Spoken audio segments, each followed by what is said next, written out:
દાંતા તાલુકાના પાડલિયા ગામમાં આજે બપોર બાદ વન વિભાગની જમીનમાં લાંબા સમયથી ચાલતા વિવાદને લઈ પરિસ્થિતિ અચાનક અત્યંત તંગ બની ગઈ હતી। વન વિભાગ અને પોલીસ વિભાગની સંયુક્ત ટીમ પર સ્થાનિકોના ઉશ્કેરાયેલા ટોળાએ ભીષણ પથ્થરમારો કર્યો હતો, જેમાં પોલીસ અને ફોરેસ્ટ વિભાગના કુલ 35 કર્મચારી અને અધિકારી ગંભીર રીતે ઇજાગ્રસ્ત થયા હતા।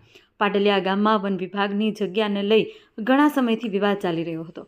આ વિવાદના સમાધાન કે કાર્યવાહી માટે જ્યારે પોલીસ અને ફોરેસ્ટ વિભાગની ટીમ ગામમાં હાજર હતી, ત્યારે અચાનક સ્થાનિકોનું એક મોટું ટોળું ધસી આવ્યું અને ટીમને ઘેરી લઈ પથ્થરમારો શરૂ કરી દીધો હતો। પરિસ્થિતિને કાબૂમાં લેવા માટે પોલીસે તાત્કાલિક અનેક ટીયર ગેસના સેલ છોડ્યા હતા, પરંતુ ટીયર ગેસ છોડ્યા બાદ પરિસ્થિતિ વધુ વણસી હતી અને ટોળું વધુ આક્રમક બન્યું હતું। 35 જવાન ઘાયલ થયા છે। ભીષણ પથ્થરમારામાં પોલીસ જવાનો અધિકારીઓ ગંભીર રીતે ઘાયલ થયા છે। સૌથી ગંભીર ઇજા Ambaji police inspector PI RB ગોહિલને થઈ હતી। તેમની હાલત નાજુક બનતા એસસીબી દ્વારા સારવાર માટે તાત્કાલિક પાલનપુર રિફર કરવામાં આવ્યા છે।